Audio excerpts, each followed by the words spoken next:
to everyone seated in the panel, because I think in whatever capacity you sit, you should be able to answer this. Preamble to my question. As young people, we are the majority. And we saw what our voice and our power can do because of June 24th, right? But since June 24th happened, right now it's almost 8 months. If anything, the situation in our government has gotten worse. It's like these politicians are showing us middle fingers right on our faces. Nyinyi endeleeni kupayuka, we will do what we want to do. Okay. Correct me if I'm wrong. For a referendum, you need 1 million signatures of, like Senator has said, of people who are registered to vote. Is it possible? Because I'm trying to think.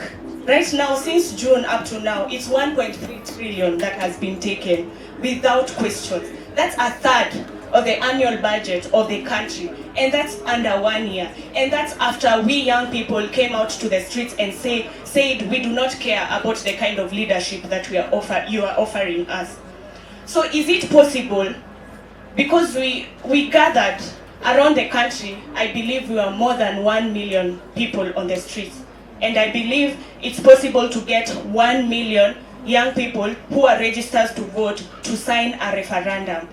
If we wait until 2027, some of us are going to die a death that was not necessary. If we wait until 2027, we are going to go even deeper into this shithole that we are currently in. Is it possible for 1 million young people to come up and stand and say, we are tired, we are ready to impeach this government, we do not want you anymore. Yeah. Whatever is happening, we do not care about your promises, about your plans, about your bread-based government. Is it possible for young people to come in their numbers and say, enough is enough? Thank you. Thank you, Shakira. Who is helping me? They talked about the youths studying the system, and making sure that they register as voters, making sure that when it comes to 2027, they are able to come out and vote. But then Shakira doesn't feel like we really need to wait till 2027. Do you feel it is possible for us to do it before 2027? And if it's possible, how? If it's not, then what next? Or rather, what should we do more to make sure that when it comes to before 2027, or rather when it comes to 2027, we elect the correct leaders? And I would want you to match that question with the guy who talked about the system. The system is still the same. It's like we are politically bankrupt. We don't know from our parents. We don't know. We really don't understand the political space and how it works. Match those two questions. I'll start with answering Shakira. We as youth, if we look at the Gen Z revolution that came up last year, it was for a good cause.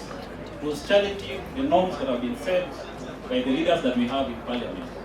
So the challenges that the youth faced, one of them was polarization, political polarization, I can say about that, okay? Where you find that in the youth category, there are those who are fighting what was there, but in the same youth, there are those who are supporting what was happening, okay? So you find that at some point, the revolution was more like disintegrated, okay?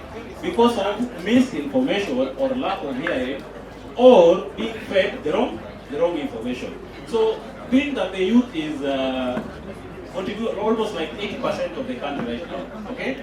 I think as youth, we should get the right information. Like for the case of a referendum, it's possible to have a referendum before 2027. But the IBC has to be done, okay? Now, we saw some of the youth go to the court system to be able to challenge the court, to be able to compel the president to formulate the IBC. And at least there's a progress there, okay? So now, as youth, from this stage, how do we take it, okay? When the IBC is already established, okay? We have to come out, if we need to have a referendum, we have the constitution that guides us on how to have a referendum. We have to get the signatories and all that, okay? But now it has to be as a one voice, okay? So the youth has to come together and understand that change doesn't come from. We have to use one voice and use the system. Now the issue of the system, we find that the current political system we have is where it compromises a bit of the old people, okay? But now we see that the youth is not taking up advantage of vying for positions. Something that is worrying. If you see the crop of leaders we have, these are guys that have been in politics since 1992. But now as youth, are the youth interested in getting into politics to be able to challenge such kind of politicians? Are we really ready? Then we need to take up the initiative. Because we can also fight the system from out, but we need also people within the system to be able to make the changes that are needed. So now as youth, we really need to get interested, because the challenge that we have previously was the youth were not interested, basically. Wakasema baba yangu atasema and all that, okay? But since the revolution came from last year, we are seeing more interest, youth engaging in platforms, but now it's upon them now to take it up higher, okay? By getting into politics, okay? Because we have the